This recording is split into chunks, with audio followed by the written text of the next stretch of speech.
This what I feel like. Yeah. Laughing to the bank like yeah. Flex on swole like yeah. You feel some type of way then We are back again. Yes, sir. Epiphanies about nothing. You know it. Your boys are here. Happy to be here. Right here, you got Always. Jeff Elijah. What's up, Woo? How you doing, man? I'm good, man. Glad to be here too. I'm glad we made it another week. Good to see you, bro. Good to see all the people tuned in. Thank you for tuning in. We appreciate it. As always, please like, share, subscribe. That'll help us out a lot as far as those YouTube algorithms go. Yes, like you said, please like, share, and subscribe. To anybody who has viewed podcast episode 1 and 2, definitely appreciate your viewership. For sure. And just hope you continue to support what you see going on here as we continue to try and build and get better and present more quality information to you all. And please comment too. Get some discussions going. If you got something to say, something to add to what we said, or a whole disagreement with what we said, feel free to comment. All of that. Need all that discussion. And we'll be reaching out to people too. Started with me and Will over here, but we definitely want more people to join the conversation. For sure. Something that we are trying to hold to ourselves. So we'll definitely be doing that, inviting people. But like I said, man, appreciate everybody who has tuned in. Just in regard to our path of learning more about ourselves, and Epiphanies about nothing.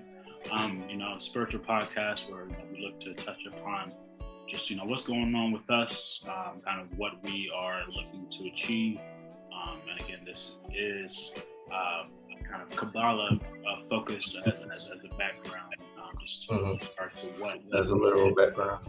What our main study is, what it is that we're trying to grow and build off of. So we're just looking to continue to showcase and share what we are studying and learning, and definitely as well looking for any other folks who are interested in this information, or also kind of studying the same type of content that we are.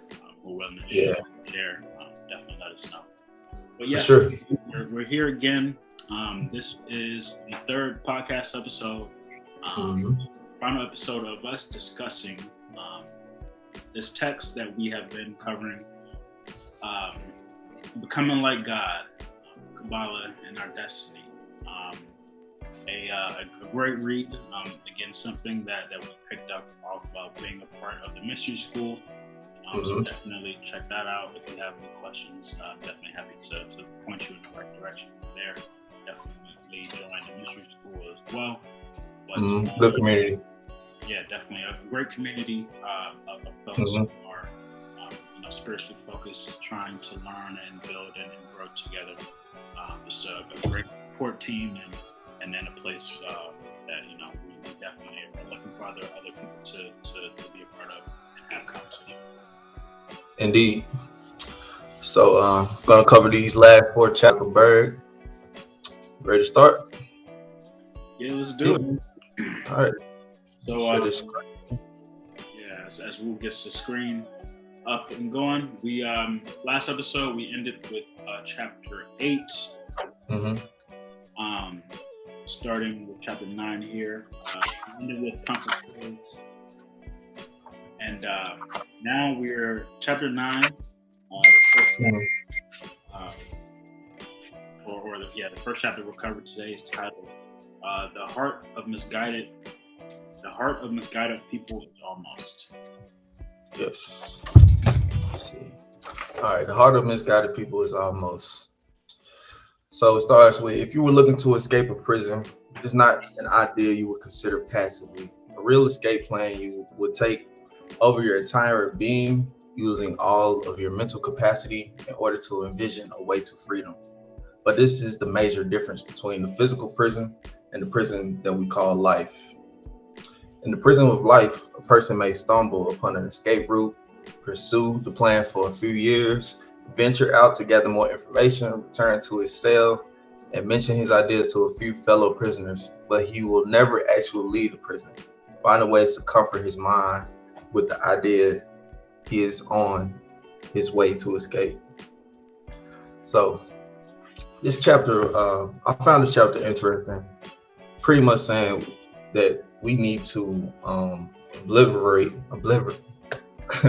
We need to get rid of the almost in our mind, like being able to, we always have goals and things we want to accomplish, and even in school, you can pass with C's, just an almost mentality that we have to everything, especially in becoming like God.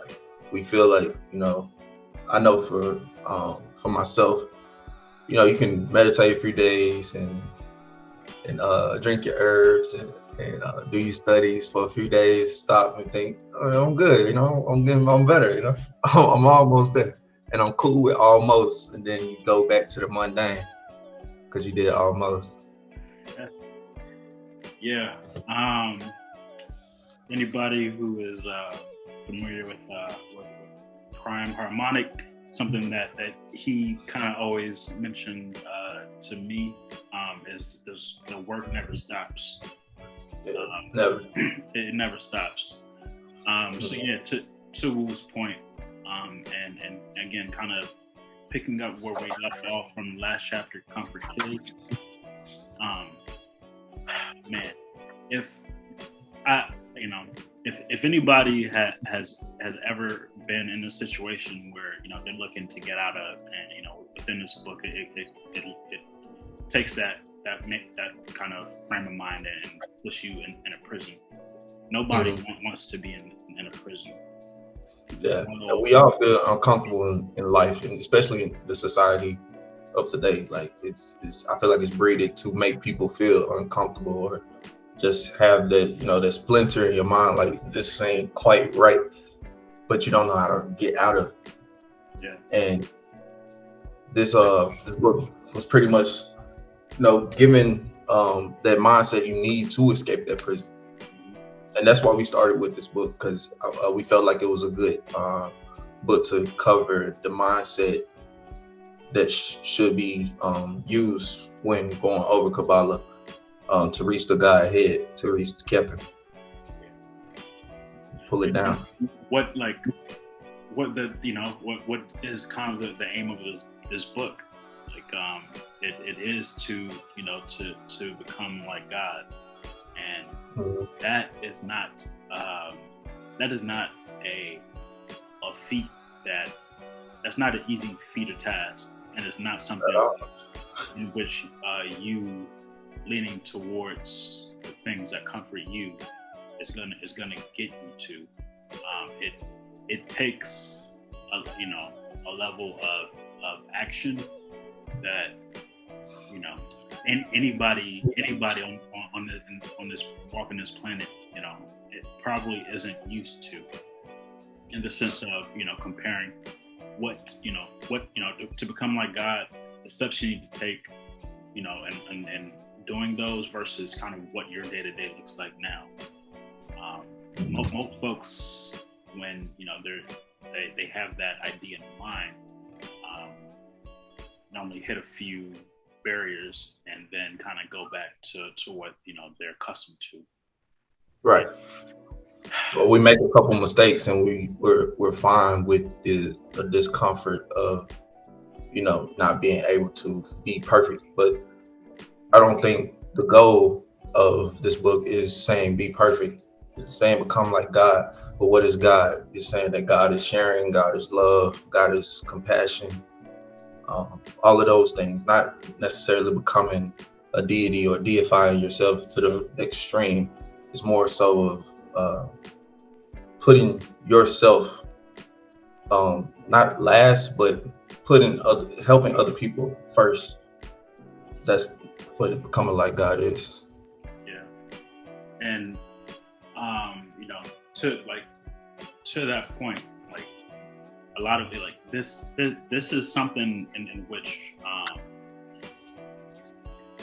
you know,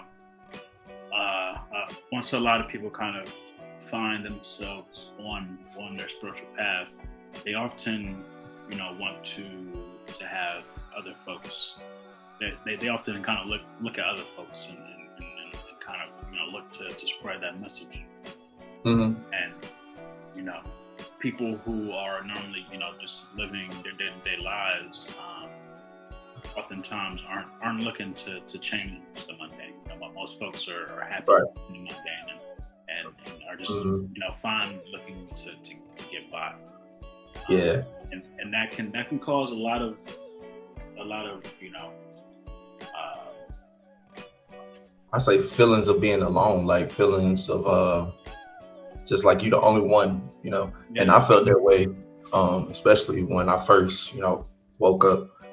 I felt the need to share with everybody and just trying to give people this information, and I found that nobody really wanted it. It's like you have to find your tribe, and everybody isn't. Let's speak to that, because you're not the only one who's felt that. I felt that, and we've all kind of felt that. Yeah, it's a part of the process. Right. But at the same time, it's like that's usually a point where people tend to kind of give up.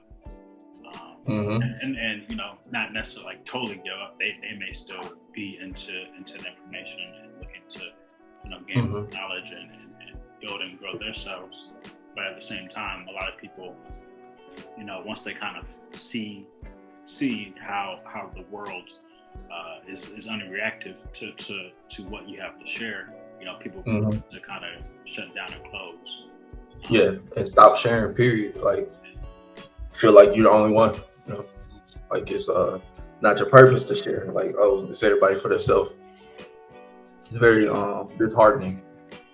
But to that point, it's like that right there is you, you know, giving up on your escape plan.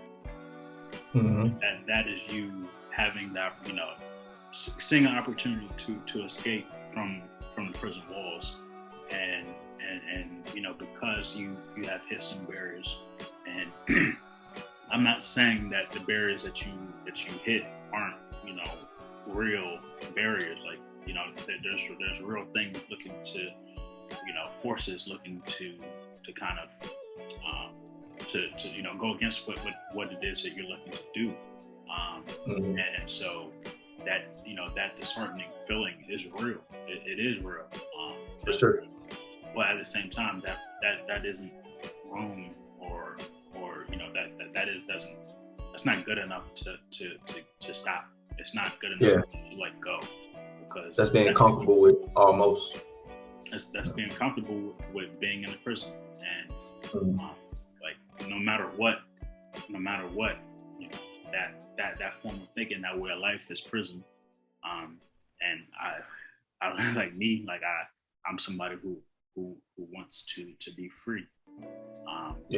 Who wants to be, you know, on that God path, and so, you know, that means that, you know, keep going no matter how many days hurt, no how many times, you know, like the cliche thing, no matter how many times you get knocked down, you got to keep getting back up more, and keep pushing, keep sharing, keep you know, being on your soul mission no matter what. Keep trying to reach that mountain. Yeah, prison ain't worth it, and if you know if you keep working, you keep trying, you're gonna get out no matter what. For sure. Yeah, for sure. Pull this back up. So, lack of clarity of your purpose in the world and not understanding the true power of the God formula keeps us enslaved in the prison of life. Our goal is not to share, meditate, and pray in order to be good. Our mission is to become like God. This is not a hobby.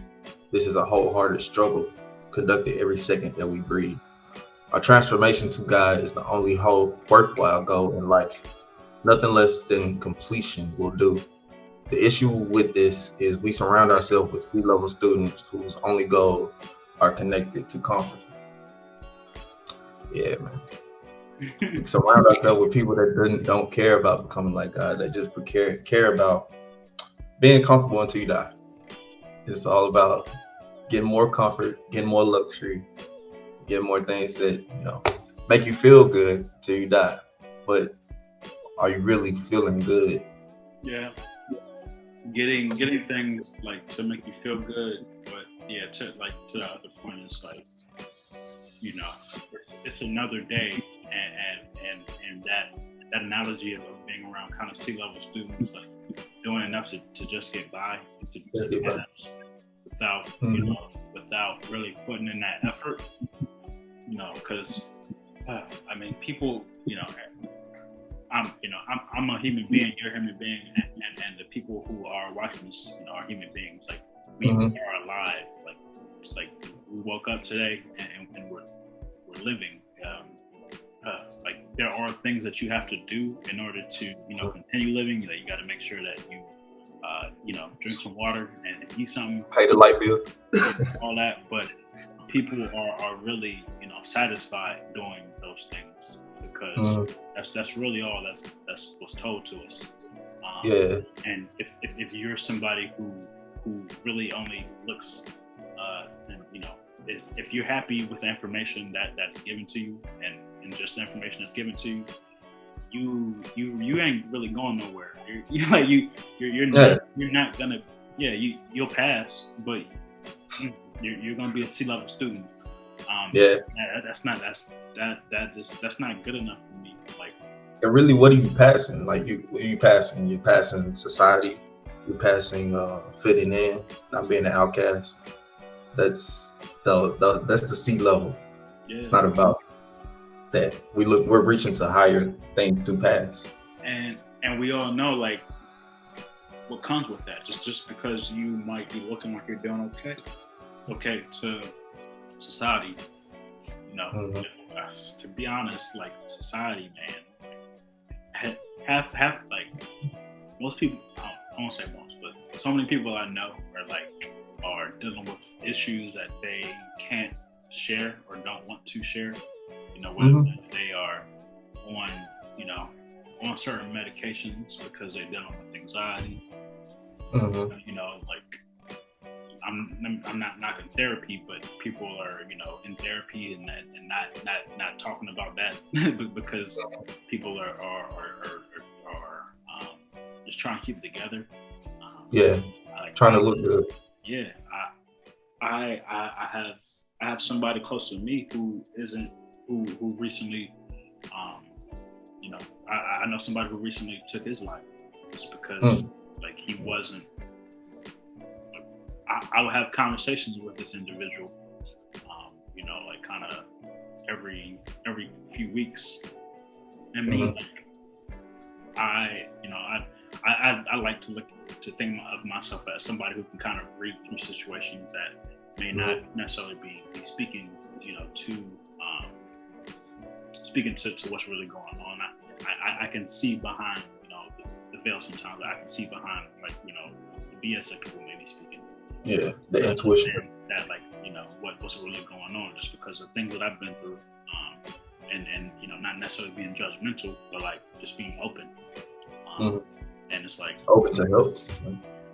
Just sometimes open to help, but just being open-minded, because at the same time, like, I got my own stuff going, so it's like, hey, I don't want to be somebody who claims to be somebody looking to help all a whole bunch of folk, because I got my own shadow work to do, my own things I got to take care of. But to that point, it's like, whose responsibility is that? It's mine. It's my responsibility to handle my crap, just like everybody else. Like I can lend a hand. I lend a hand when I can, but at the same time, you not doing your being on your soul's purpose is what leads to you putting on the front and not seeking that guidance or information or purpose that will keep you going, that will free you, that will open doors that aren't open. Right. So yeah, man, like it's a real thing, and yeah, people like For sure. really need to seek, man. Like if I don't know, like I was at a point where a few years back where like nothing made sense to me, like in comparison to everything that I learned up to that point. And so like I was at a place where like I was willing to take in information and not say I'm just gonna accept anything, but it resonates with me. It resonates, and so from then on, it's like I became a seeker of stuff. I really wanted to find out everything that I could, because you know, like information there's so much information out there, and you know, what is it? Yeah. You don't know what you don't know, and there's just so much out there that you don't know. Like there's never a point where you should be like, I know something, because bro, it's so much. It's so much out there. Right. If you're not out here like really trying to find things out, then you know, go ahead and be that C-level student. But man, C-level students, they don't really get nowhere. They don't really go nowhere. Passing for society. We gotta breed A+ students over here at Epiphanies about nothing. That's what we attract them. That's what we manifest in A+ students. Illusion of the middle. We're either on the road to light or we're on the road to darkness. We're either becoming like God or we're committing suicide. There's no other position. Our egos tell us this way of thinking is dramatic, and that we need to focus on tasks that focus on ourselves. This is giving in to the desire to receive for the self alone, leading to pain, suffering, and death, whether it can be seen in that moment or not. Speaking to that being seen in that moment or not, in the episode 2, I can't remember exactly what chapter, but he talked about cause and effect, and not being able to see if we're moving towards life or death in that moment because of the veil of time, and just having to keep that in the mind that, you know, everything I'm doing in this moment is going to affect me in the future. Every single thing. Yeah, you must cry. Go ahead. Just that. But I forget the quote, but it's something along the lines of like,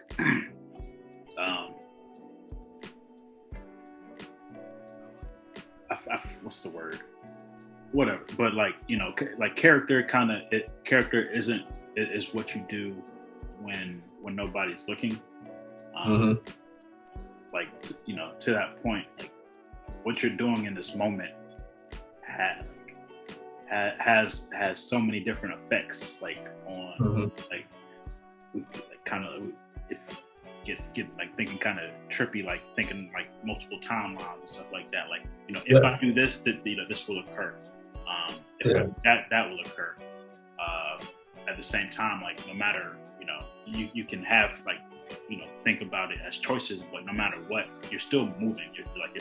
We're all kind of moving through, you know, through the time. Always. So whatever you're doing is leading to something. And yeah, man, like that's why we have a plan. What you're doing in this moment, like what you're doing, you know, and what you're doing in your bedroom by yourself, but like it has an effect on the future, and the world. Yeah, and the world, like it you know, because once you leave that room, you're going to touch somebody. You're going to affect somebody else's life, and that's going to lead to you know, them affecting somebody else's life. So we are always, you know, connected. We're always you know, affecting other you know, situation, other people, whether we know it or not. And that's just something to keep in mind. Like really, like you know, do your best to move righteously, and that doesn't mean try to do, you know, good or like versus bad, but like move in your purpose, like and be able to stand on what you're doing, whether anybody see what you got going on or not. Right. We must crush the force of ego. When we experience humiliation, thank the humiliator for the opportunity. Share it even if it's the last thing we feel like doing. That is stepping into more immortality. We're becoming like God. we either complete that journey or we get lost and find ourselves nowhere. Mm. Thank the I'm feeling that heavy these days, bro. Which part?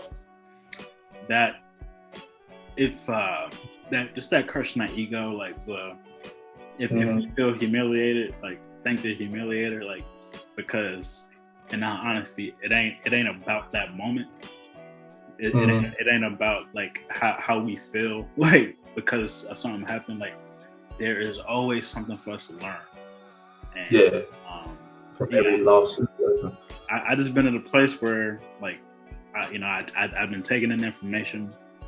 That information, it has helped me see things differently, and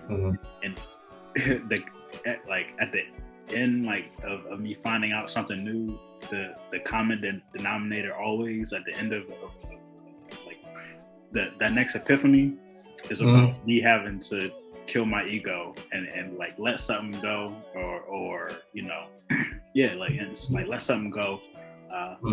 Forgive somebody who I felt like didn't do something that I felt like they were wrong in that situation. I do that a lot. I forgive people for their ignorance and what they're going through a lot. And it's me being a man here, like that's something growing into my manhood. Like, you gotta learn, bro. It's like, especially speaking to the whole like manhood part. That like what most of us think is manhood is really boy stuff. It's really child stuff, man. What? like that's facts. Yeah. Go ahead.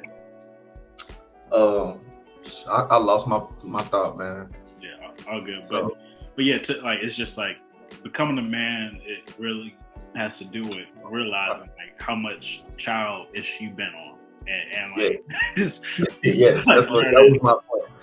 I realized so much, and I'm still realizing like every day how many things and habits and thoughts are childish in my own life. And I'm only 25, and I feel like it hit me at 25. Like, as soon as I turned 25, I started being able to see like the differences of being a man and being a boy. And I had I probably still do have a lot of boyish tendencies that I'm trying to move past. But that's just a part of the journey, man.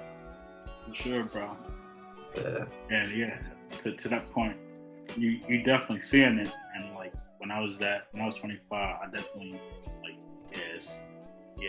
I'm about to be chapter in my life. Is like, all right, we really be looking at trying to move ourselves towards this direction rather than where we were headed.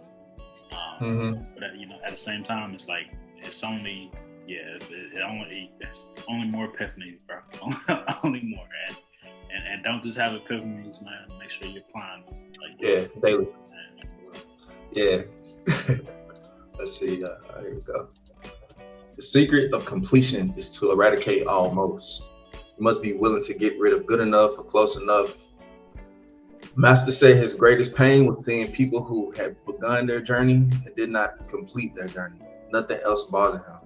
Even all the people who never even tried. But those who began but failed to completely crushed him. So get rid of almost. Get rid of good enough, close enough. I did decent. I'm all right. And it's hard to get rid of that, because we just grow into that. Even as a child, our parents they want us to feel, accomplished for doing like little stuff, things like that. Like, just do the best you can at school, not like you need to be getting A's. It's not a lot. I think in our culture, it's speaking towards my upbringing. It wasn't that for me. It's just like, do the best you can, just be good enough, close enough.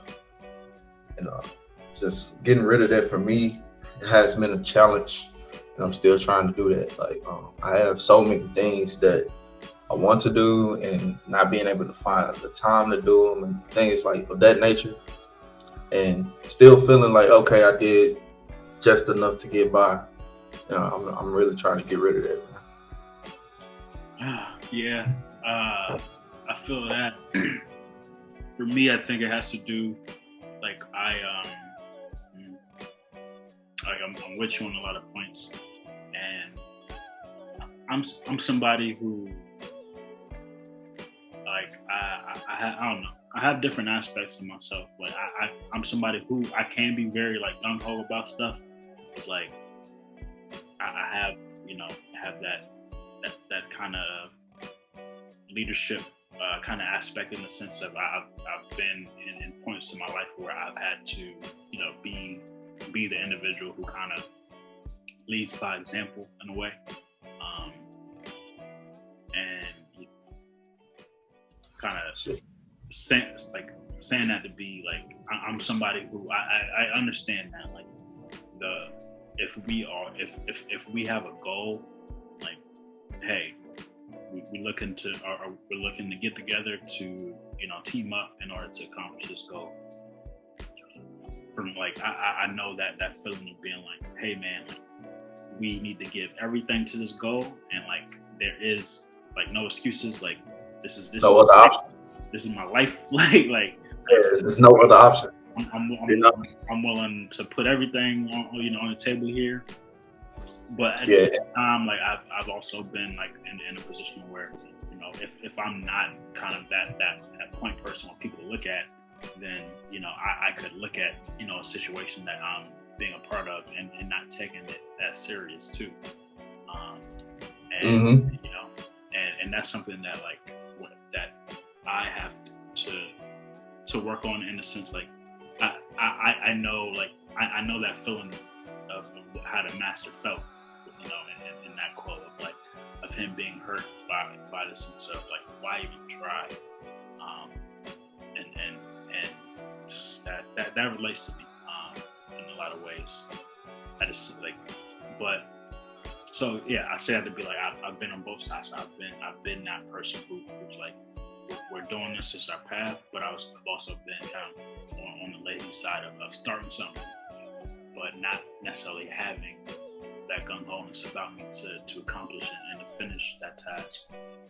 And so, that's something that I'm working on myself, to be like, if I'm looking to, if I start something, I want to finish it. And I'm happy to make changes as things go on and things occur. Like, you always need to be able to adjust to new situations, things you haven't thought of. But like, just an example for me, like, thinking about like my business in Logic Green.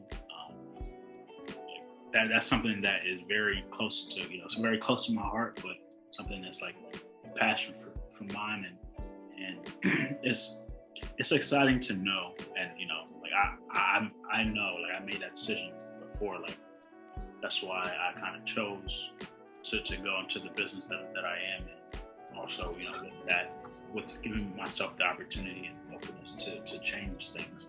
But when you say, go ahead.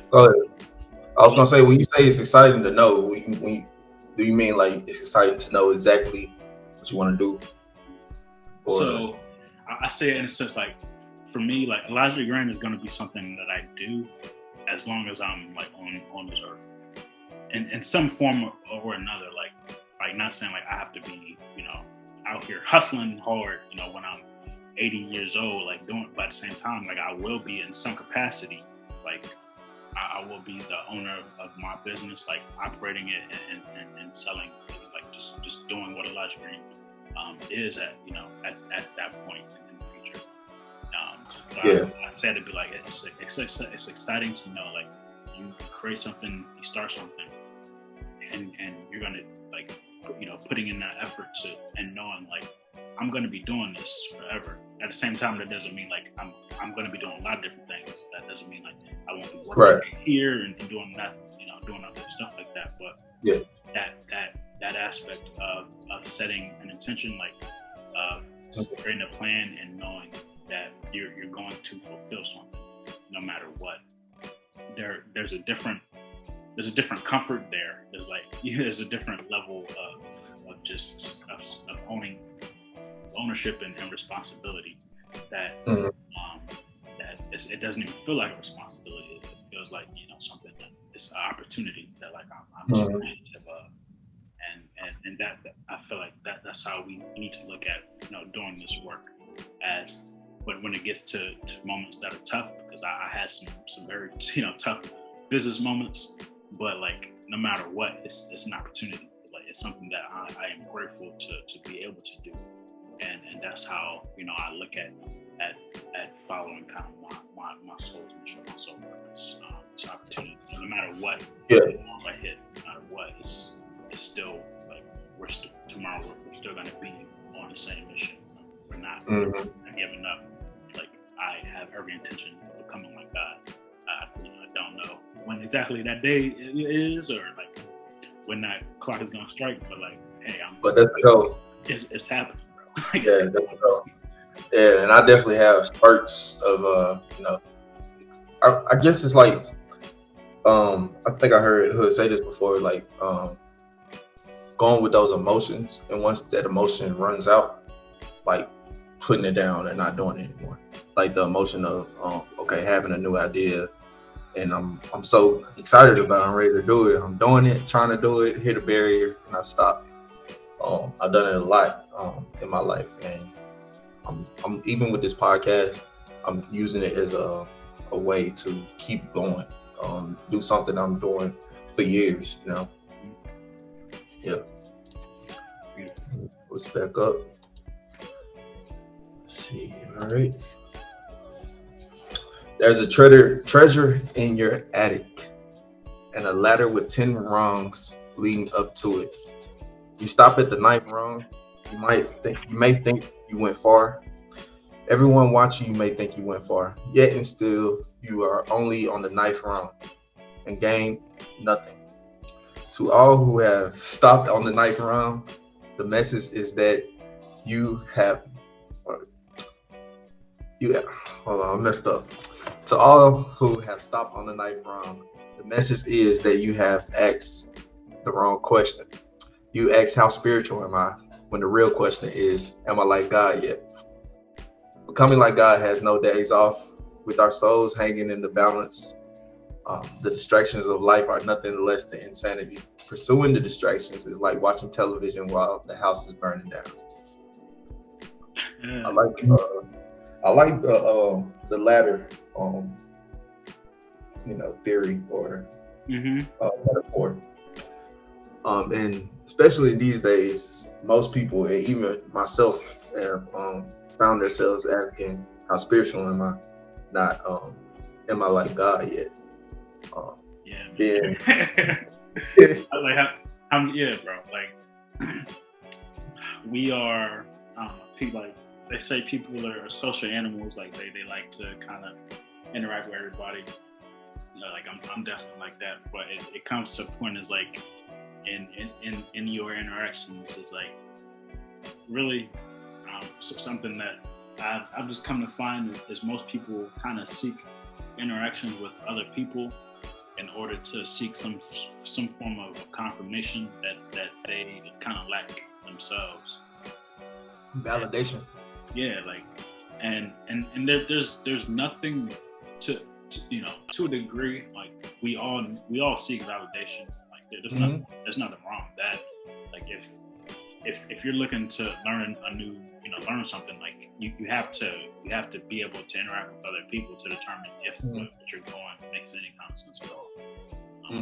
Not saying that people, some people ask wrong people for confirmation, but that's another thing. But yeah, but tapping into your soul should give you I know validation is normal and natural, but I feel like you don't seek it as much when you tap into your soul and your self-love fully. You don't seek that validation like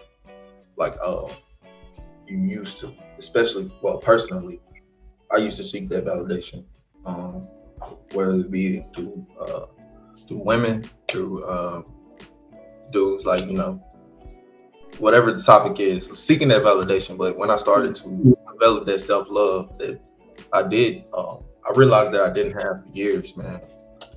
It really changed that thought form. Like I didn't care to be confirmed by certain people anymore. All right, let's talk about like that.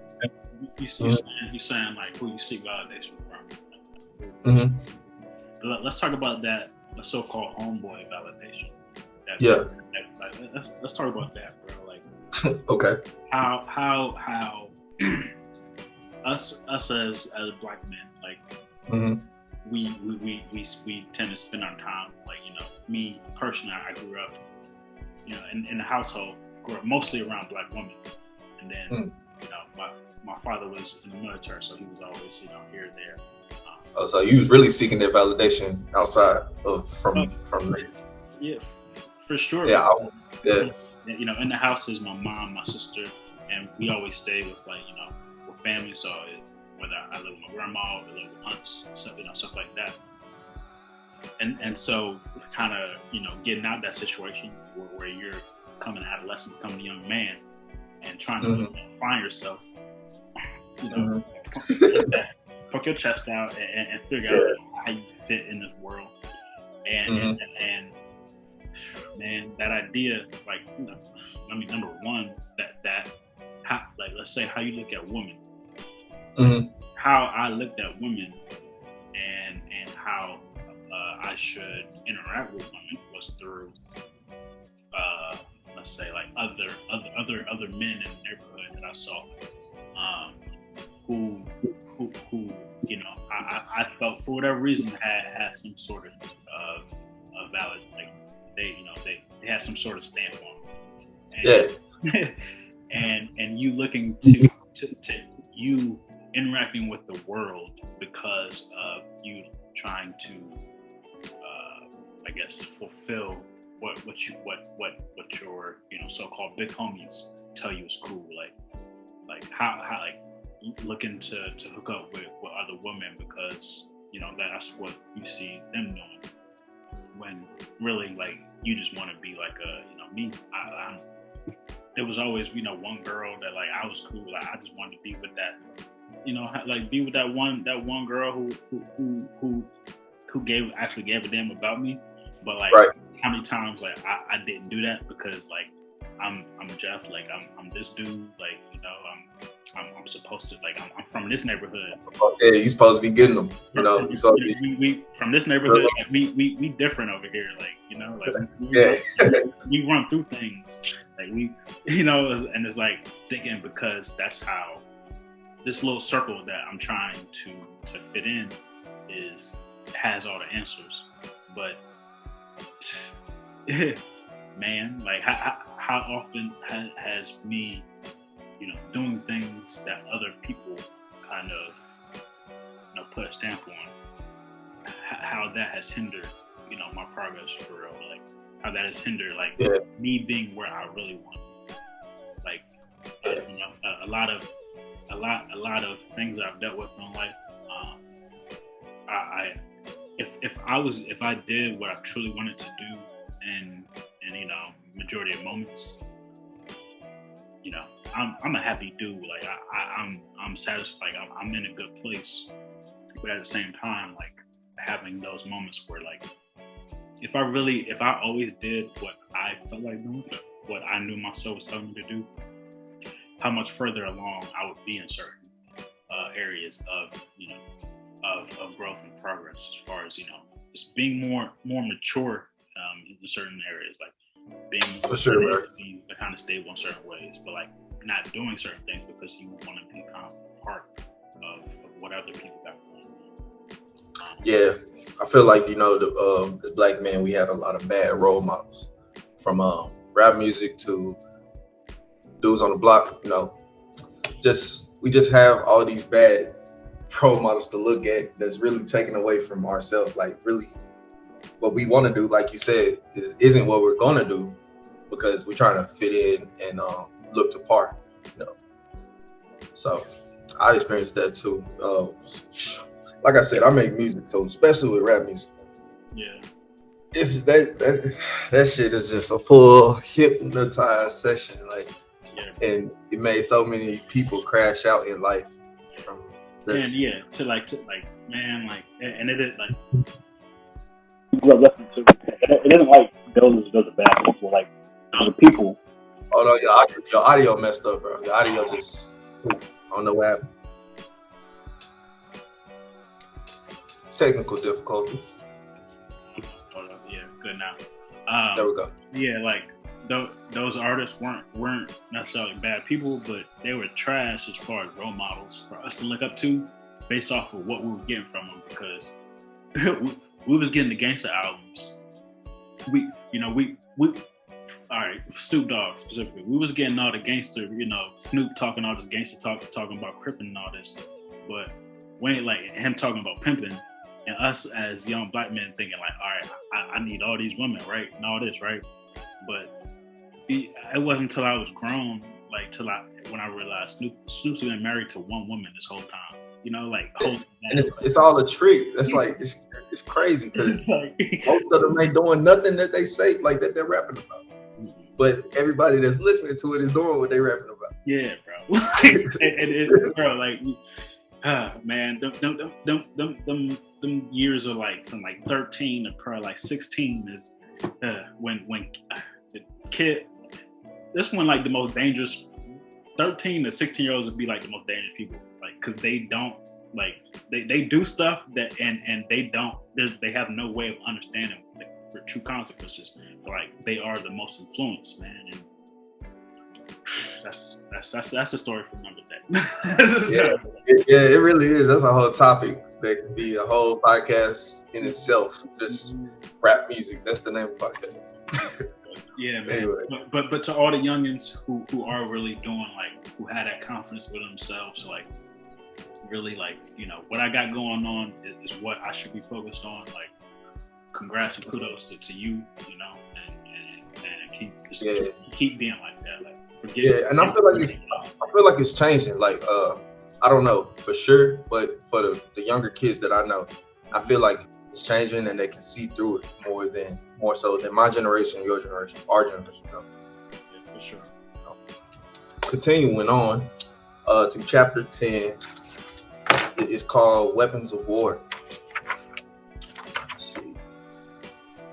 The Zohar calls our life a war zone, a ceaseless battle against a negative force that operates inside of us. Within this war zone, we are either reactive, mechanical puppets of the opponent, or we are proactive agents of our own godly nature. Each moment of existence, we have a choice of the operating system we choose to conduct ourselves with, and every moment is a chance for us to upgrade. There is a joy after each revealment of light. Nevertheless, the underlying battle never ends until we become like God. Yeah, weapons of war. Yeah, man. It's either you dealing with the opponent and you going with his tools, or you dealing with God and you going with his tools. And it's really all a mental warfare. Making the godly decision or the opponent's decision. Those thoughts that are not really your own thoughts, going with those, or forming your own and going with those.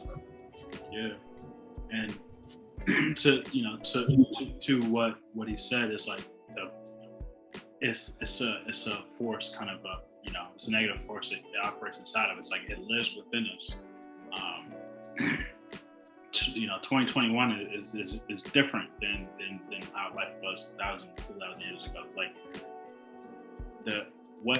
that sense of doubt that the opponent lives kind of in every aspect of this. Like, we don't own and operate what we do. Like, we eat food that we did that we didn't make.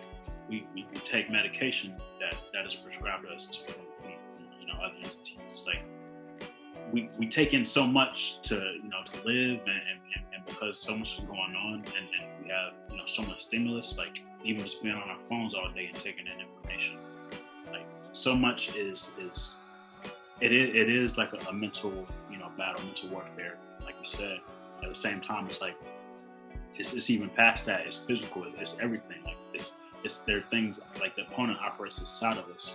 I know like there's so many moments in my life where I just like have doubt about a certain situation or thing I'm going through. Like that's within me, and I have to do things to purge that out of me. Like, well, taking herbs, like doing fasts, eating correctly, and just living right, not taking in stuff that that is wrong for me.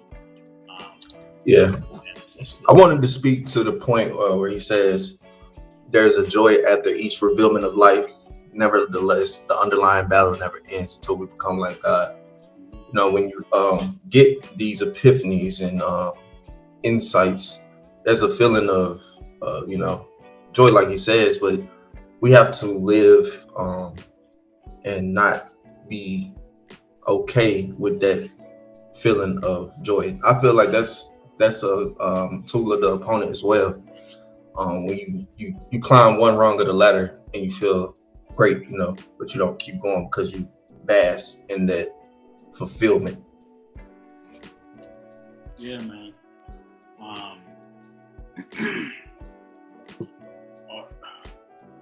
Yeah, like I've had so many moments where like something has hit me, like that a revealment of light has hit me, and like I and it's those moments are very real, like like whether like I don't know if you ever had like kind of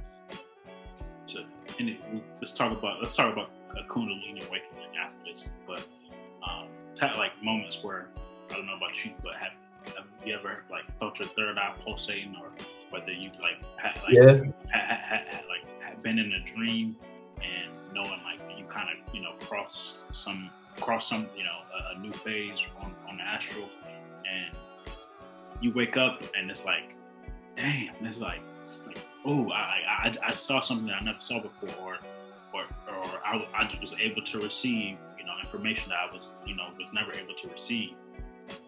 And feeling like that, that's it. And those are moments that we all experience at the same time. Just because we experience those moments is like, you still gotta wake up tomorrow, and you still gotta make sure you can live. You still gotta make sure you eat. You still gotta make sure your bills are paid and all that. Like those like that stuff can fade away. So it takes like being able to accept those moments, understand what occurred, but also being able to apply that to your everyday life. And it's important. Like that's what this work is, being able to take those God moments and being able to still live in this mundane physical world, and go further to get more God moments, not just basking in that one. So continuing on, this talks about the 7 weapons to defeat the opponent. Number 1 is recognition. Recognition that we inhabit a prison. Recognition leads us to an urgency to escape. That's and a better word for it, I think, would be the awareness of being in a prison in life. Number 2 is the refusal to accept death, and refusing to accept death and suffering as final realities, knowing that you can go further than just living and dying. But death is nothing but awakening to a new life. And I think we have to kind of decide in this life what we want our next life to be. Number 3 is the God formula. With absolute clarity and focus on the ultimate goal and the means to get there, we have an opportunity to become like God. Number 4, masking the opponent. Because his goal is to trick, confuse, and deceive you at every turn, you have to unmask him. That means you have to point out that energy in your own head. Point out that opponent energy in your own head, man. And it's hard. When I read this book and I realized that, and I was meditating, trying to pinpoint the thought form of the opponent, but it's vast. It's like it's in every corner. You know what I mean? Yeah, it's everywhere. It's what you look at. Like it's in you. Like the opponent, man, that lives, like you got to fight yourself sometimes, man. Like, and not literally fight yourself, but you got entities within you, bro. Like you gotta, all of us. Like, curses within you a lot. Certainty. We must know that we can become like God in order to ever have a shot of achieving the goal. Knowing for sure, having that faith that you will ascend. Vigilance against comfort. Only by turning away from the death trap of comfort can we begin the destruction of the ego and transformative sharing. Completion. Only with focus and remembrance of the goal and refusal to settle for anything less than total transformation will we become like God. I like these 7 weapons a lot.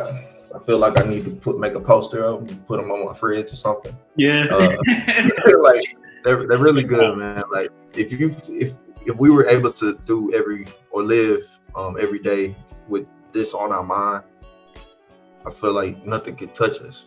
Yeah. They're all. I love all of them. I think for me, you know, I think number 5 is pointing out for me, just because like I'm somebody who I know, like I definitely am. I believe in myself. I believe in what I believe in. Like, I'm somebody who puts in work and effort to grow and stuff like that. At the same time, that idea of certainty is like, have you ever said something to somebody, you know, have you ever tried to explain what you're going through to somebody, you know, who's close to you and they've been like, what are you talking about? Like, huh? Like, what are you talking about? Yeah. Sure. It happens often, bro. Like, yeah. And I think that's the opponent too. Like, the opponent is other people as well. Yeah. Like, people, when you have an idea and people like put their fears into your idea, now you thinking about all this other shit that God didn't put into your own head. Now you living with somebody else's thoughts and fears. Yeah. But yeah, man, like to your point, it's like that's other people's ish, and it's like that's making sure you had a certainty, like is ensuring like you don't let other people's crap look to, you know, to hinder what you got going on. I remember a while back when I was at the park. I started like a while back. I started selling my shirts and stuff at the park. Like I had my little area, like I had my stuff up. But before I really knew what I was doing, it was like I was trying to figure like what I was trying to do out. Like I was at a point where, you know, I need some money. I was trying to sell some stuff. Like I had like you see my book collection. I think like I was trying to like sell like some of those books and stuff like that, like out in the park or whatever. And there's a guy, like a older gentleman who frequents the area. They call him Baba, like they call him, you know, he is like kind of a wise spiritual teacher. And he saw me out there, and like he kind of see like he like looked at me and kind of like could just kind of sense like, you know, what was going on. He was like you know what your issue is, young man? I was like, who is this guy? What do you guys say? He was like, yeah, the issue is you right now, like you're asking from people what you need to be asking from God.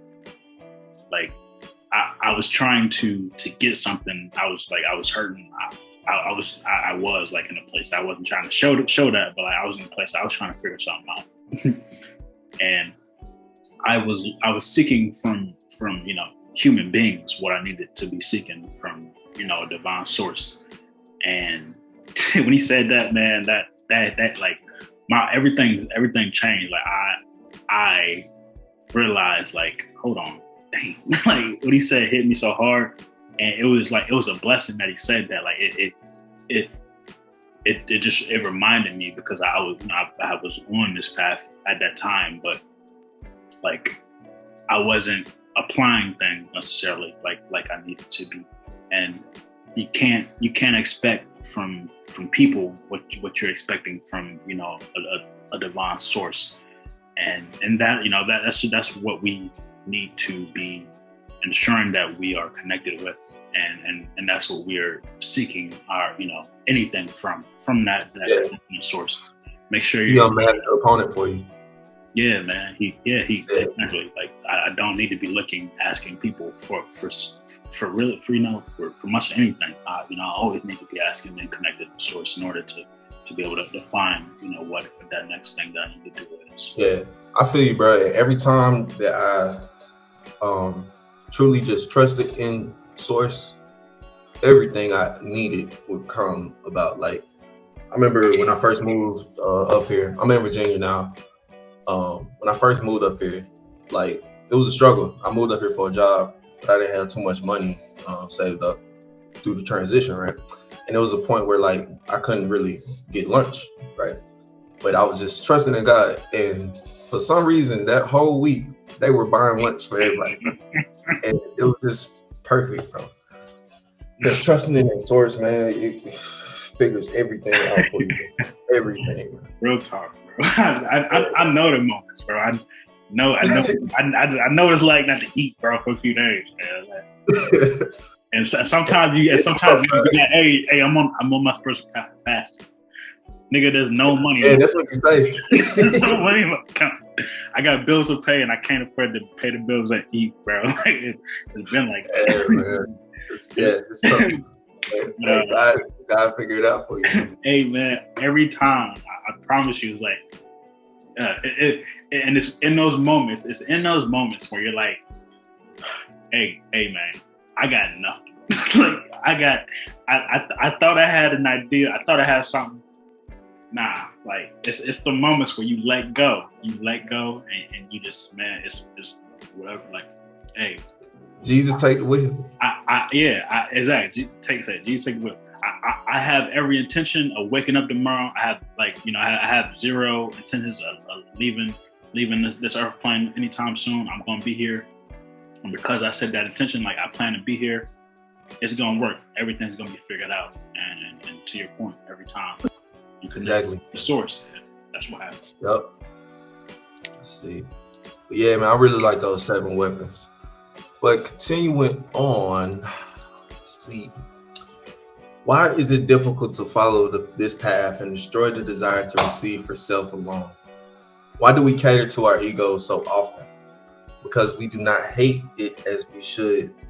We do not hate our ego as we should. The opponent leads us to believe that the care and feeding of the ego is in our best interest, even as it ends our lives. When we live in our ego, sharing is the unnatural act. Sharing violates the ego's fundamental need. Yeah, that's tough. Sharing violates the ego's fundamental survival needs. Interesting. But yeah, we gotta hate our ego, and I've been there before, and I'm it's like I'll be there and then I'll leave, you know. Mm-hmm. In a moment where I'm like really like hating my ego, man, like truly like hating it, because I know it's just the only thing keeping me from God. And more so when I first came to the knowledge of what an ego even is where I was really fighting against it. But nowadays I feel like it's kind of just natural for me to let my ego go, unless I'm in a heated moment, like a moment where my emotions get the best of me. That's when the ego is at its strongest. But man, all about fighting through it. Yeah, my business, like, has to do with cannabis. Like, if you know, I'm a black man in America. If you're a black man in America, you probably known a drug dealer too. You like, and all I'm saying is, like, I have to deal with and with certain folks, who sometimes you got to deal with drug dealers, like not like that or just think about. So you said as being a drug dealer, sometimes you have to deal with drug dealers. I am not a drug dealer, sir. So. Okay, being a cannabis supplier. But all I'm saying is, like, like being in a space in a city like I am in DC, where like there's just it's a it ain't the biggest city, but it's a city where certain things go down, and there's like it's ways of doing business. It's just like wherever you are, wherever you're from, just like that, and you have to deal with certain type of people who for more than likely they aren't necessarily trying to do this work. They more so live in that ego, and you have to, man. You got to deal with some big egos and yeah. With through this year, I have had to be able to maneuver myself in certain ways and be able to kind of surpass a lot of things that I thought were like a lot of so-called, I guess, rules and guidelines that they just aren't for me. And a lot of people they don't care about that. They want to. They're happy with the status quo, living within their egos, and doing this because they want to get money. They want to get money because first off, we all need money. Like, we all looking to be able to take care of ourselves. But at the same time, are you looking to take care of yourself, or are you doing this in order to be able to live and stun on people and be able to say, like, I'm this and I'm that, versus like really trying to supply people with what they need and be able to take care of their city. Like that within itself has had me like, am I doing this? Of course, like I'm here to make a living and to be able to take care of myself. But at the same time, I can't be in my ego in the sense of looking at myself like like a drug dealer. like trying to live. Sorry about your drug dealer, by the way, bro. No, you good? All jokes, bro. All jokes. But at the same time, like doing what I do, I could just be, just a drug dealer, like just doing what drug dealers do, like out here trying to get the most out of people, because so I can maybe I want to start rocking some chain. Maybe I want to buy some Jones, bro, like riding a Benz, like how living going with the stigma. Going with the stigma, like I really could be doing that, but that ain't me, bro. Like, I'm doing this because of my affinity for cannabis and like how it has benefited me. At the same time, it's like I'm not here to stun on people, and my goals are just different. Like, I'm here really like looking to be able to build something for me, a legacy for me and my family. But at the same time, like, I have ideas and ways that I really know that can benefit other people and make other people, wealthy as well, besides myself. So, man, that ego thing, bro, like really getting out of it and being at a point where it's like I'm doing what I'm doing to really showcase how I don't know, man, like maybe I am a spiritual drug dealer in a certain way, like maybe that's what I need. Maybe like to the degree, like I gotta show that, like how to be a drug dealer, spiritual drug dealer. Ain't no wrong with it, bro. We need more spiritual drug dealers in the world. We probably do. At the same time, hey, I'm not a drug dealer. I'm a legal business owner. I sell stickers and I provide cannabis. I'm a donor. Shirts and hats. For legal reasons. Yeah. Continuing on. Becoming like God starts with behaving as such, and that requires becoming or being caring. The more we share, the closer we get beyond the prison walls. The more uncomfortable the sharing, the more we get there. Sharing is the route to transformation, and transformation is the escape route from suffering and death. Sharing unreasonably, unexpectedly, when it's a sacrifice to do so, when it goes against our nature to do so. For example, like when somebody compliments your favorite pen or what your favorite hat or something, and you give it to them, that's hard to do. But that's becoming like that. If people knew that every time they got angry, that's kind of a different topic. But continuing on with the slide, if people knew every time they got angry, they were committing suicide, they would never get angry again. That's kind of speaking towards the ego. But back to the sharing part, like giving away your favorite thing or stuff like that. I heard the pain in your voice when you read that line. Like it's that's hard, bro. Like that's hard. You don't know what I had to do to get this. I know. I'm hit. Yeah. But I think it also has to do with kind of what we were touching upon on the last chapter earlier, when it comes to like coming into that manhood. All like becoming a man really has to do with really like realizing how much childish stuff you were on, or like letting go, being able to let go of stuff that you thought was, of importance to you. Like, man, like that. I had to let go. I've had to let go of a lot of things like that. I don't know. A business owner would, as a business owner, as I don't know, just as a person, like feeling as though you have to let go of something that is yours. Speak to that a little more. Like, can you give an example of that? Yeah. I mean, okay. Yeah. All right. Just as an example,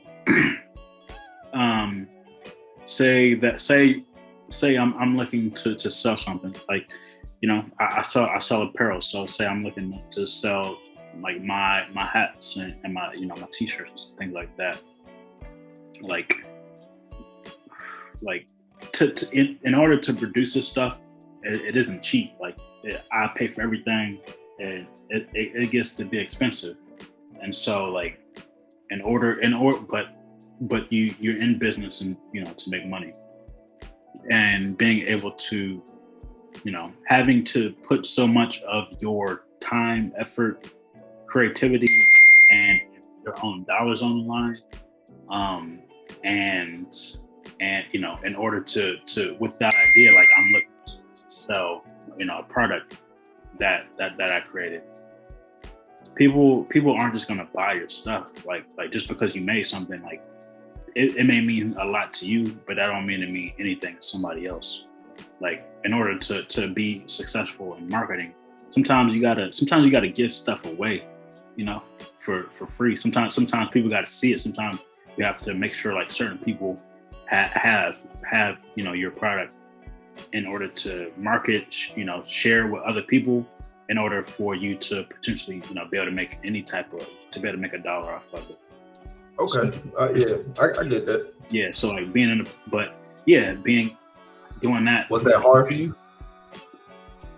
It was hard, and not because of that's something that like I don't want to do. Like I'm somebody who is open to sharing. Like I share more, at least among people I know. I'm one of the biggest individuals who is happy to give something for free or anything like that. But at the same time, when I was at a point during that time where my funds weren't I was dealing with stuff like stuff at just dealing with stuff like people. Yeah. All right, just for example, something that I dealt with this year was my bank account got froze. Really? Yeah. That shit sucks. So like when during the summertime, like honestly, probably when you met me, right? I didn't look to push it or like showcase that. Like I was going through it. Like Right. I was really going through it. Like I was too. yeah, like to your point, like I didn't have access to any of my money, to any of my savings, to anything. Rent was still due. I still needed to be able to, you know, supplies, I need to live, eat, all this. Yeah. I didn't have, like, for whatever reason, like, you know, I started a business that they had questions just in regard to my money and shut access to my accounts down. So, you know, so I said, dang, I know there's nothing I could do. So at that time, I was in a place where, bro, like I need to sell some stuff, man. Like I'm hurting. Yeah. I'm trying to figure, like I need to sell it. Like I ain't in a place to be able to give stuff away, bro. Like if I would if I could, but no, I'm hungry. Yeah. I'm hungry. Yeah. So yeah, bro, like it got like for a good portion, it was like, hey, I got a little bit of cannabis on me. I need to flip that, and I was living off of my flips. Like if I ain't flipping, I ain't selling nothing. Like it was you know, like I had no money, bro. Like I was only able to take care of like what I was, you know, I had to sell something in order to live. Like, man, yeah, get that hustle on, bro. Yeah. So, you know, it's like going through that, but at the same time, like just knowing, like, hey, like it's gonna be all right. Like, just keep going, keep doing it, like, and but making sure like you're smart about having that plan. And no matter what, during those times, it's like, all right, if as long as I do this, like, I gotta cut this stuff out. Can't be doing that no more. Can't be spending money over there. But if I'm doing this, like, I'll be able to take care of myself. Yeah. And once this stuff, you know, eventually I'm gonna get access to my stuff, and I'm gonna be all right again. I remember I met you. You weren't spending the dollar. I wasn't because I had nothing. So it's like, hey, you coming through? You buying something? Because if you're not buying nothing, I really don't want to talk to you right now. Because I ain't trying to waste air right now. You know what I'm saying? Yeah, I feel that, bro. Yeah, tough times. All right, move on to chapter 12. We was on chapter 10 beforehand, but chapter 11 was about the Zohar, and Zohar is a book. Let me see.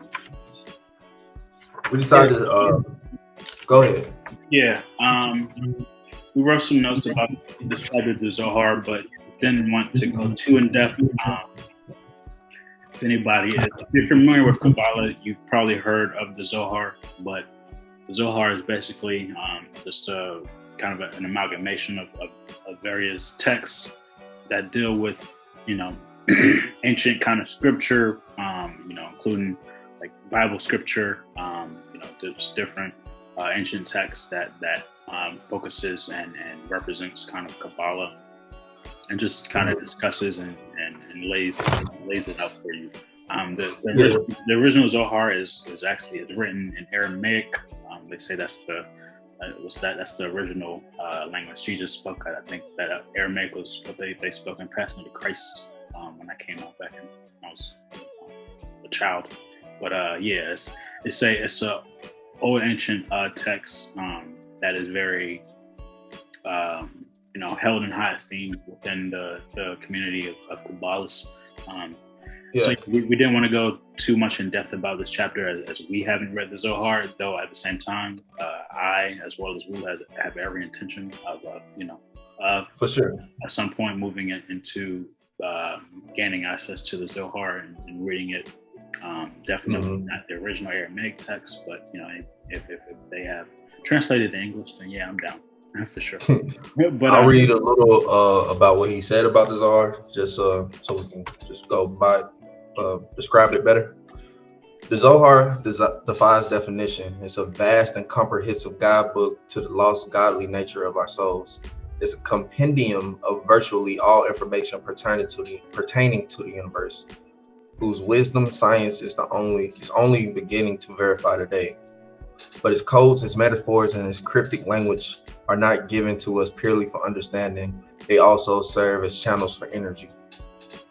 So we'll get into the Zohar later. I do want to get into it fully one day, like when we are able to get the books. Yes, books plural. I believe it's 24 chapter, 24 different books of the Zohar. So yeah, and even before we get to that point where me and we're reading the Zohar, we'll definitely cover books that kind of break down. There's plenty of books. Discuss the Zohar and kind of break it down in ways that we can better understand it and be able to share that as well. So for sure, look out for those future episodes. Yeah, look out. Stay tuned. Chapter 12, the ocean of all the tears of all the people. Transformation is not a private enterprise. To become like God, you must liberate yourself from the small corner of the universe, focus on yourself, and seek to connect to lives everywhere. You must have compassion that extends to every being in existence and to the vast ocean of suffering that engulfs them by simply being born into this world. The desire to receive for the self alone creates a space of insensitivity, allowing us to focus on the story of me, oblivious to the pain of others. Becoming like God requires an obliteration of that separation. Every being becomes that or our business, as well as we look to become one with the universe. So this chapter is pretty much saying we have to have compassion for every single person on this earth. Take them in mind when we make our decisions. You know, is our decision going to help the betterment of the world, or is it just going to help the betterment of myself in this moment? And you know, I don't think there's anything wrong with helping yourself in the moment, but I think we should also strive to help the world as well. Yeah. And what this is the title of it, the ocean of all tears, or the ocean of all the tears of all the people. When I think about that, I just think about, like, for whatever reason, like looking at water and kind of just seeing like a water drop kind of fall into like a big, you know, whether it's a cup of water, whether it's like a lake or ocean, but like just seeing kind of that wave effect of like that one drop hitting it and it kind of moving and affecting all of the other water molecules. Everything.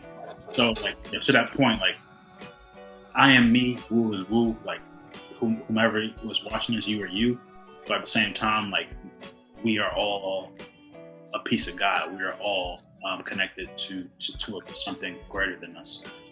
So like that we were speaking earlier, like, you know, things that you do have an effect on everything else around you, whether you see it or not in that moment, whether you know it or not. So us kind of looking to upgrade, you know, our own software, upgrade ourselves in order to come like God has such an effect on other, you know, those around us.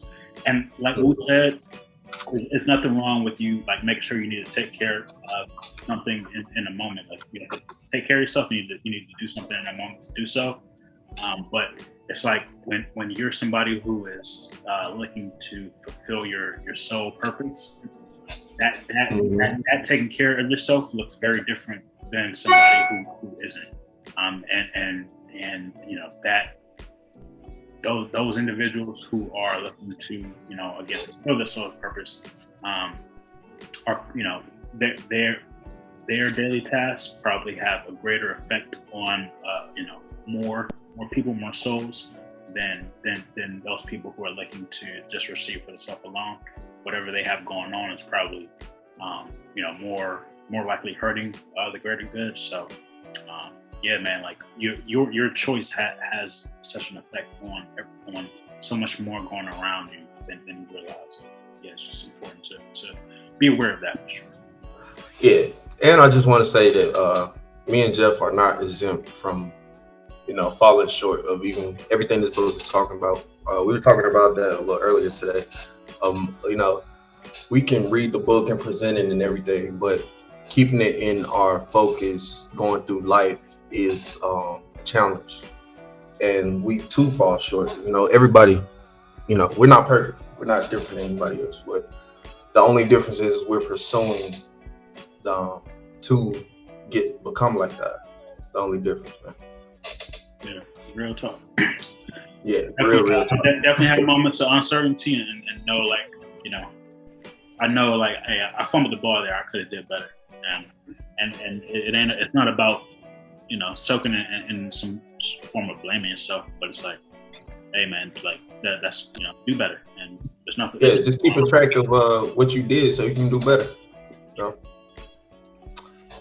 There is no spiritual growth with the compassion that seeks to liberate every being. I think that's a little typo. I think I have it right here. There can be no spiritual growth without a compassion that doesn't forget and drives us until every being is liberated. It's a force of the universe. In Kabbalah, compassion is not a sentimental notion. It is a force of the universe, like the laws of physics. Looking out for number one is not wrong because it is not nice. It is wrong because it violates the laws of physics. There are no such thing as coincidences in the universe. So when we witness a tragedy in some way, we are responsible for it. That means there is no such thing as being an innocent bystander. With transformation comes responsibility. That's like that first paragraph of that, like, definitely key, just because, like,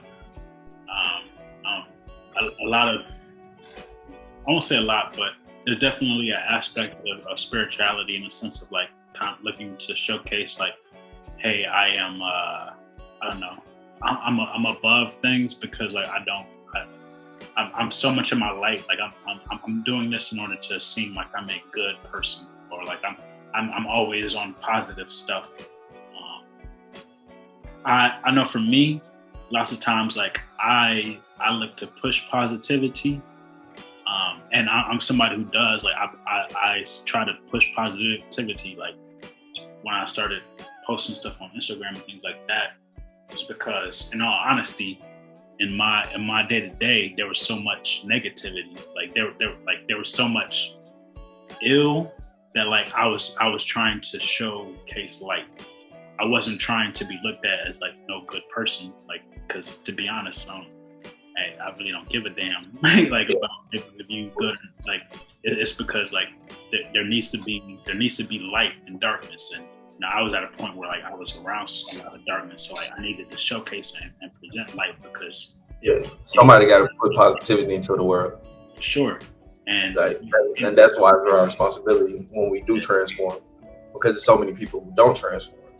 Right, and like, to that point, it's a force. It's not a I'm goody two shoes over here. It's hey, like, this is physics. Like, this positivity that you're getting from me is real, and it's like I'm pushing this positivity on some negativity. Like, I'm pushing this goodness, like, because this goodness comes with a whole bunch of, like, hey, like, be like accept this goodness, so this badness don't gotta showcase itself, because that, I feel that. You gotta present that first. Yeah, we're not doing this to be looked at like I'm a good guy. I don't give a damn about that, bro. Like, I'm not trying to be a guru. I'm not trying to be a teacher.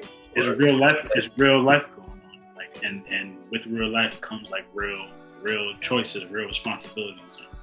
And you have to choose. Mm-hmm. You have to choose what force you're gonna be behind, because, and that issue is real. And, you know, a lot of people choosing life or choosing death, man. For sure. Mm-hmm. Moses abandoned the life of comfort in the house of Pharaoh and endured pain and suffering of leading the Israelites from slavery. His compassion to human suffering greatly outweighed his attachment to comfort. Men like Moses aren't simply meant to be admired, they're meant to be emulated. Compassion is the mandate to feel, to do what we can, to share, to help, to lessen whatever suffering we are able to help with. The most powerful form of compassion is to draw more light into the world. That's Jeff was saying. To let the pain and suffering fuel our journey to becoming like God. As Jeff was saying. Let that negativity that you've been through push that positivity of God. let that be the force. Yeah. And the great men like Moses and people who've given their life for other people are the people we need to emulate. We need to take what they did and apply it to our lives, like in the not just admire it and be inspired by it. Let that inspiration lead to something greater. Yeah, it's definitely nothing wrong with with being inspired, but if you know anything about Follow the Hood Mystic, what does he say like about inspiration to to be in spirit, like that's something calling you. So if you are inspired by somebody, definitely celebrate them, like give them their flowers, but like don't look at them like they are something that you can't be like. Right, that's the positive shadow. The people that you inspire, you see something that's in you in them, and it's not to just put them on a pedestal and be like, oh man, they're so great. No, that same greatness is within you, and to have that certainty of that.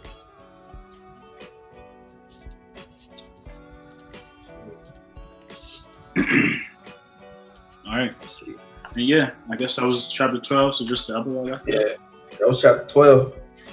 And then it's a short epilogue in the book, A Window in Our Hearts. Our job is to help the world achieve a critical mass of people on the path to becoming like God, so that pain and suffering and death will vanish. Our destiny is to become like God. Because simple and plain, man. We have to help the world achieve a critical mass of positivity. Like, I heard theories before that, the world wasn't ready for this energy that we have now because it wasn't enough people pushing positivity. You know what I'm trying to get at? Yeah. Like, yeah. Yeah. Look, I do though. People like, yeah, man. As other folks, so-called spiritual teachers have said, is like we're in like kind of a new era. New eon. New eon is like we're in a place where we, just people are able to receive information, an absorbent amount of information, like at a different type of pace. And there are people like myself, like Wu, like everybody watching this, who have dealt with enough to be seekers of that information, and not just seekers, but appliers as well. So yeah, man, we're in a new day where something new is arising, and we're just happy to be a part of it. I think I'll read the story in the epilogue. I won't kind of go too many details. I'll just read the one story that it lists. So it says, a great Kabbalist once took his closest student to a window and sat there with him for hours. The two cried the whole time. When the master had left, the other students rushed to the window. What did our master show you? They demanded to know.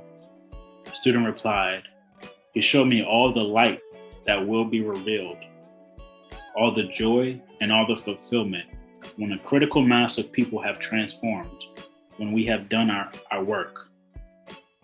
That made you both cry, the students asked in surprise. The student answered yes, because he also showed me all the pain and all the suffering the world will have to go through in order to reach that fulfillment. Yeah, so I just wanted to read that little story. That ends. The book kind of goes a little bit more after that, just in regards to the epilogue, but it has to do with what Wu read there, and kind of what we're speaking of. It's like we're in a new age, and there's so much for us to gain, so much light to be revealed, and so many epiphanies that we all will have, and and be able to take and apply at the same time. That also equates to a lot of things that we need to go through in order to get there. Right. I like this other passage in the book. Every one of us has a window in our hearts, a window that shows us what we could be. Our job whenever we come across someone in pain is to take him or her to that window and point out what is waiting for us on the other side of suffering. Like we have to go through it to get better, man. And it's just like in the gym. Yeah. Got to go through that pain to make them gains, man. I think that's been kind of what we've been talking about this whole time, especially today. Like it's taken all of that energy. Alchemy, man. Everything is, I consider myself an alchemist.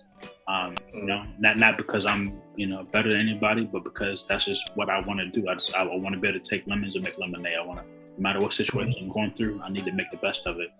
And that's something that I do for myself, but I look to be able to showcase that others as well. Like I'm somebody who's going through it every day, just like you are. It's like everybody else is, and looking to not focus on looking at myself as a victim, but looking at myself as a victor. Somebody who is, I'm seeking to become like God. So really can't nobody tell me nothing, like in the sense of you trying to put me down. Like, hey, it don't matter what I went through yesterday or what I'm gonna go through today or tomorrow. Like I'm gonna show up, as my best self, the best version that I can be, and showcase and share what I can, because that's what my purpose is. Word, bro. And that's becoming like God, man. Becoming like God. Check it out. Yes, definitely. Becoming like God. Here it is. Kabbalah and Our Ultimate Destiny. Check it out. That's the author right there, Michael Berg. If you like kind of what we went through, go ahead, buy the book yourself, read through it. Feel free to reach out to us. Definitely kind of like we'll mention. First of all, I just want to say again, we appreciate everybody who's tuning in. Definitely, just stay with us, man, because there's we're just getting started. So, it's way more to come. Appreciate anybody who made it to this point, who checked out our previous videos. Also, I want to shout out Hood Mystic. Appreciate you recommending that book to Mystery School. We want to know anything about it if it wasn't for that, and other books as well. I want to go ahead and preview or show you guys who's made it to this point. You get a little extra preview.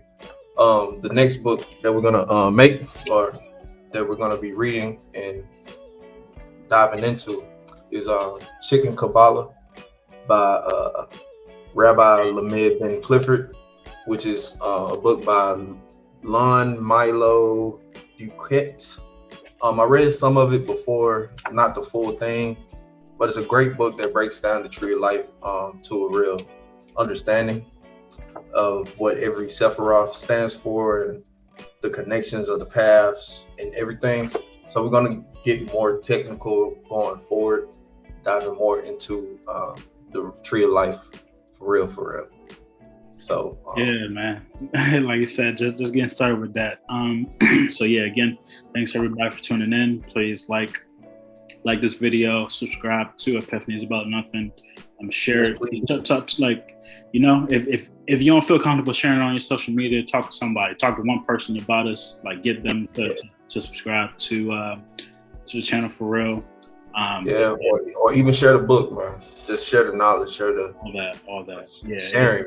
This isn't about us. Like this isn't about me. This ain't about Woo. But at the same time, this is about us. So if like definitely reach out and share anything you have with us. Like that'll just be appreciated by us. You don't have to. At the same time, let me just say stay up. This is also dedicated to my guy Bruce. He was definitely one of my biggest supporters. He would buy a T-shirt, buy a hat every couple weeks, and just give them away. just because he had love for he saw kind of my passion for what I do. He was one of my biggest supporters. So RIP to my guy Bruce. He's on the other side, and he's somebody I'm gonna be tapping into moving forward because he's still here to support me. For sure. Shout out Bruce, man. Peace, everybody. Thank you for tuning in. Peace out.